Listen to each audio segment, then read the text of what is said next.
Bro, sis, pernah nggak sih lo ngerasa hidup di Indonesia itu keras banget? Pajak naik, harga bahan pokok mahal, tapi fasilitas publik ya gitu-gitu aja.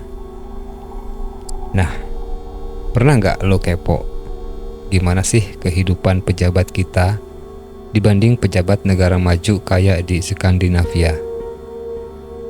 Di video ini kita bakal bandingin gaji, tunjangan, fasilitas, bahkan cara kerja mereka. Siap-siap, karena bedanya benar-benar bikin lo mikir ulang soal sistem di negara kita. Menebar pesona dengan bermodal janji. Pertama, soal gaji. Di Indonesia, anggota DPR dapat gaji pokok sekitar 4,2 juta rupiah per bulan. Tapi tunggu dulu, itu baru permulaan. Tambahin tunjangan kayak tunjangan kehormatan, komunikasi, transportasi, sampai tunjangan reses. Totalnya bisa tembus 80 juta rupiah per bulan. Dan itu belum termasuk uang sidang dan lainnya. Udah kayak influencer kelas atas ya. Sekarang kita lihat Skandinavia. Di Norwegia, anggota parlemen dapat gaji sekitar 120 juta rupiah per bulan. Kedengerannya gede kan? Tapi tunggu dulu.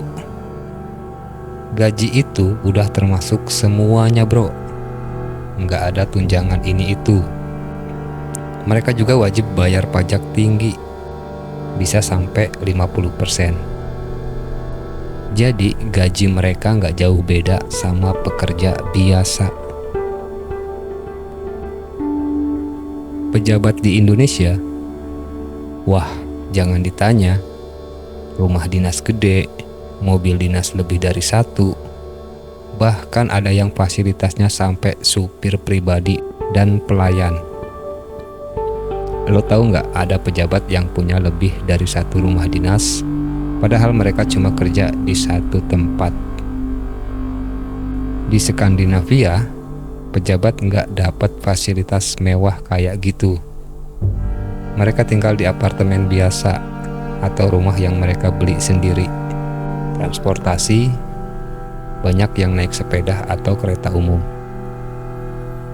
Prime Minister Denmark aja sering kelihatan naik sepeda ke kantor. Mereka percaya pejabat itu amanah, bukan free files buat gaya hidup mewah. Ini Republik Indonesia, Bu. Ini dia yang bikin lo tepuk jidat.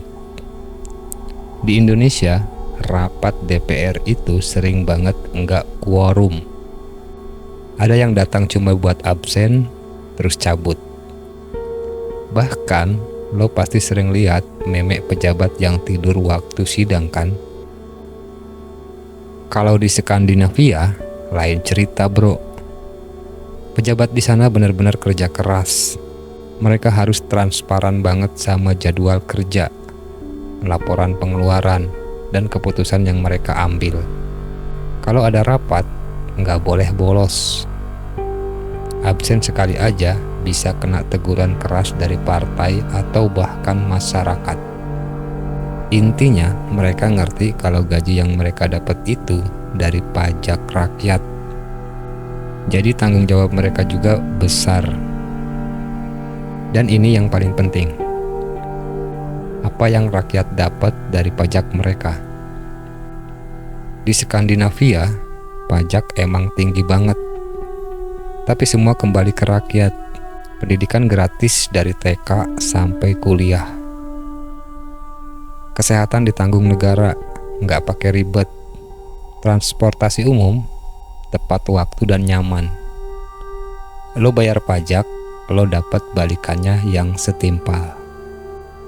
Di Indonesia, ya lo tahu sendiri bro, pajak tinggi, tapi jalanan masih banyak yang rusak. Sekolah mahal, kesehatan sering bikin orang bingung. Jadi wajar kalau rakyat kita suka skeptis sama pejabat. Jadi apa yang bisa kita pelajari? Gaji dan fasilitas itu penting buat pejabat biar mereka bisa fokus kerja. Tapi kalau sistemnya nggak transparan dan nggak adil, ya rakyat bakal terus nggak percaya. Kita butuh pejabat yang nggak cuma kerja buat fasilitas, tapi benar-benar buat rakyat. Skandinavia bisa, kenapa kita enggak? Bro, sis, ini bukan soal nyalahin pejabat atau ngebandingin doang. Ini soal gimana kita semua bisa belajar dan mendorong perubahan. Kalau kita mau sistem yang lebih baik, kita juga harus mulai kritis dan berani nuntut keadilan. Setuju? Yuk diskusi di kolom komentar. Dan jangan lupa like, share, dan subscribe buat konten seru lainnya. Sampai jumpa di video berikutnya. Peace.